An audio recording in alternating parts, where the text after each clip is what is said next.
Igenekerezo rya 2026 ruheshi uko umwaka utashe hama hahimbazwa umunsi mpuzamakungu wahariwe kurwanya ibiyayuramutwe. Uyu mwaka ukaba wahimbajwe ku civugo kigira giti Support Don't Punish.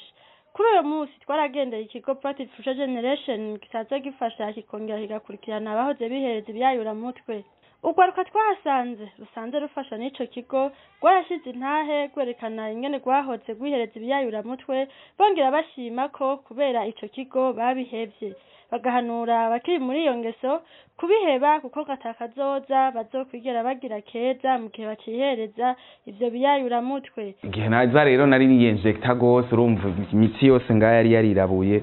kubera kuguma nibwenga urumva Vremana narumva ko atari jewe ahubwo benshi baca bavuga ngo barakuroze ngo ibiki nibiki mugabo ni procedure ukutangura ujya gapinci kamwe ejo uzojya ubupinci butatu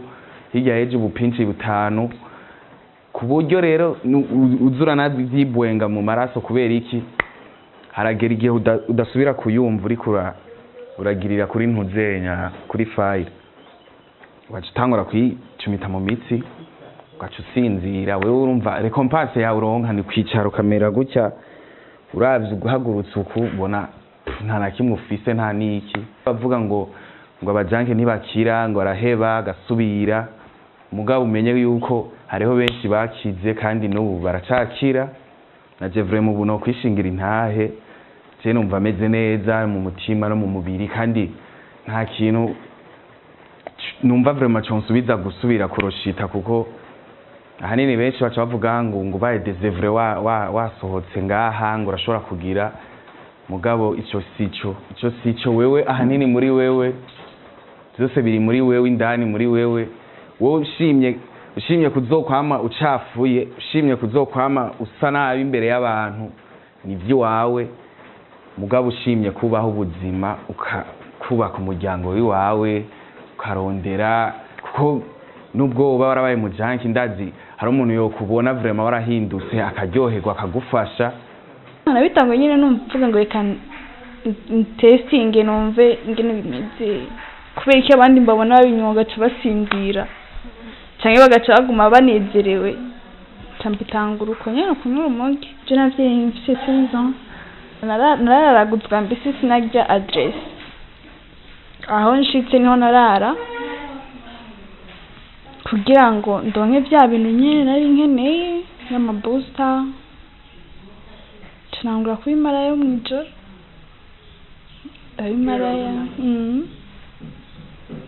ndabimara mugabo nyene nkahora nibuka ko mfise abana b'imfuvyi kandi bankeneye kandi ngatekereza nge mama wanje natanguye kumugura nkiri muto kandi ndiko ndakura ntazohora arira kubera jewe mfise n'abandi tuvukana kumunsi umwe nitekereje ko ndavuga ndafite abana bankeneye kandi bakeneye gukura ntakeneye ko bazokura babatunga intoki nk'uko naje nakuze bantunga intoki ujya mwana ni warunaka ujya mwana avuka mu muryango mizuku mbona ko naje narushe nyene ko je sinakuze nkunda cyane kuja mu bintu by'abahungu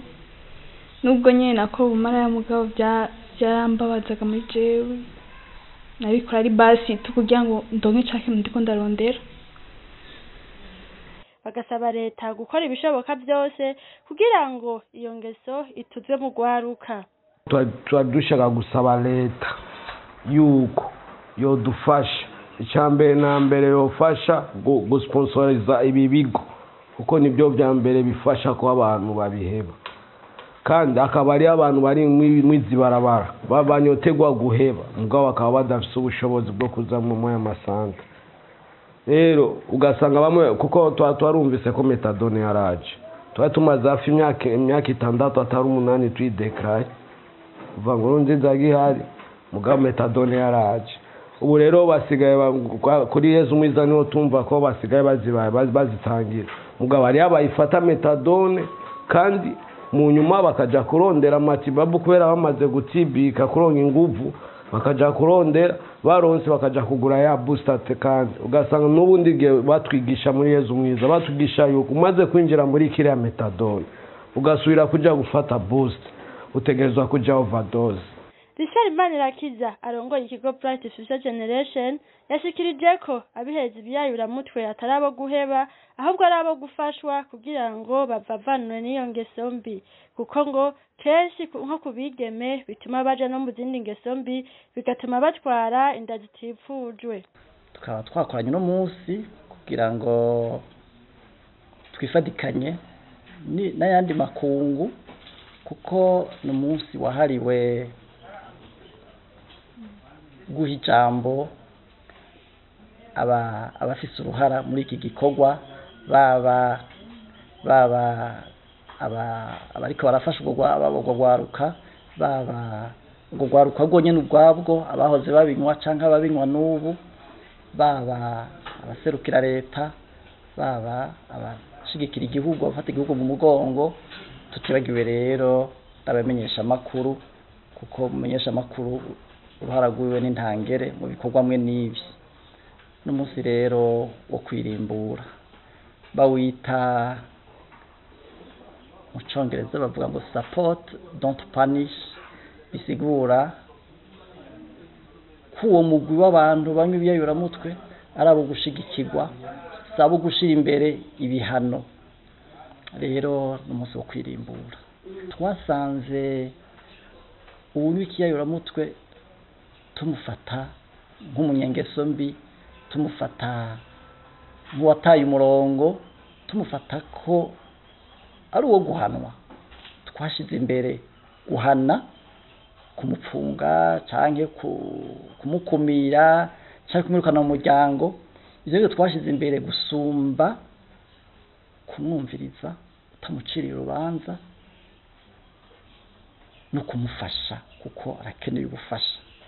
kuko mwavyiboneye mwabonye yuko abo mwaganiriye bose sabasazi sibicibwa